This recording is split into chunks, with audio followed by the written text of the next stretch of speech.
Good evening and a very happy new year to you. This time of the year we often have the urge to rationalise, to tidy up, to get things fresh and clean again, ready for the new year.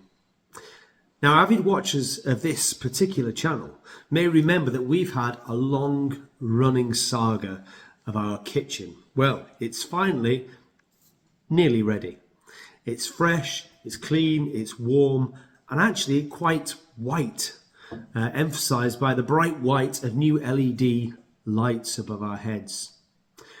When we began work and the old kitchen was taken away, we removed all the old pots and pans, kettles, cups and saucers and packed them away in boxes, ready to bring out again when the new kitchen was in place. Just before Christmas, in a last-minute dash, we moved back in here and started to unpack the boxes of stuff that we'd put away. As we tried to find new homes for the pots and pans and bowls and cups, we began to realise that those well-used items that we had put away now didn't seem to fit in a new and bright environment.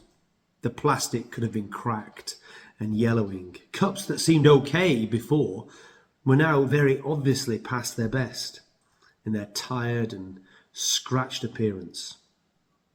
Some things that seemed essential before were now only fit for the bin. They didn't fit anymore. They weren't useful anymore. They needed to be chucked. Well, so what? Sometimes our lives as Christians can be very like my kitchen and its contents.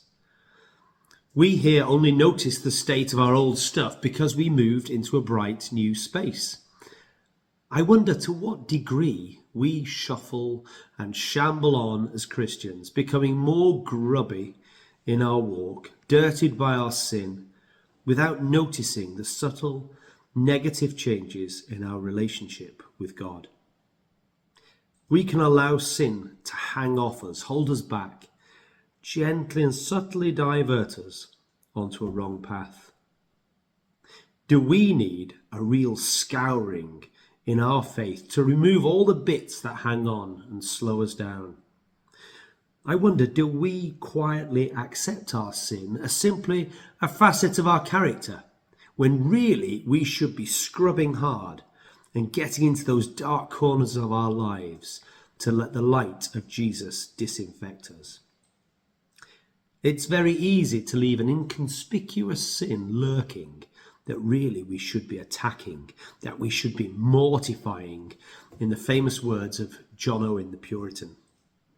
It could be anger, or lust, or greed, or envy, or the big yet very subtle sin of pride, amongst many others.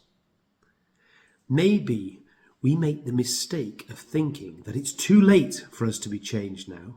Not true.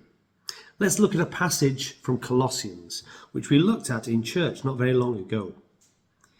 Paul tells us, "If then you have been raised with Christ, seek the things that are above, where Christ is, seated at the right hand of God.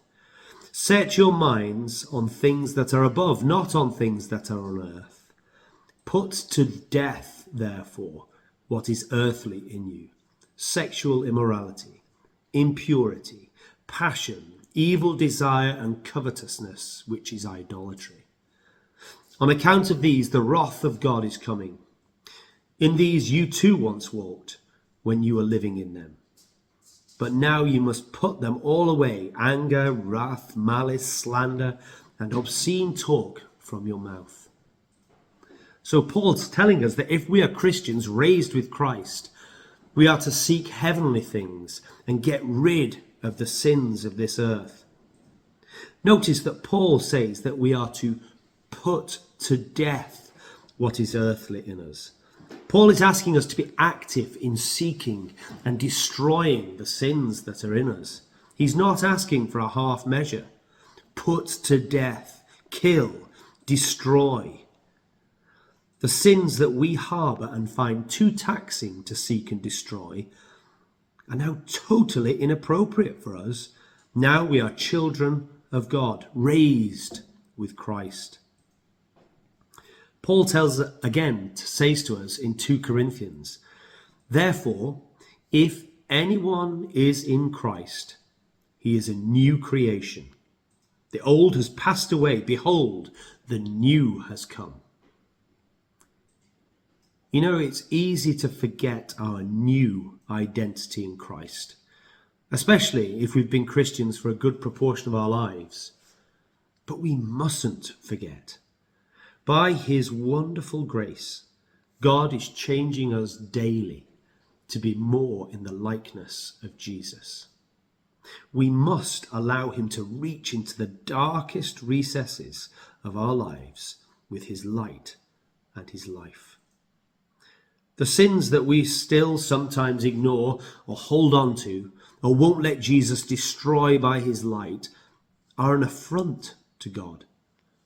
No matter if our fellow Christians cannot see them, they are totally inappropriate and must be rooted out, thrown away, killed, destroyed, mortified.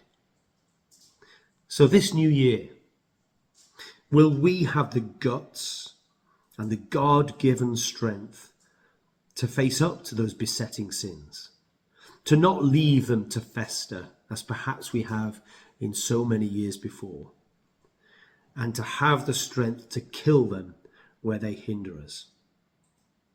I pray that by God's strength we will. Good night.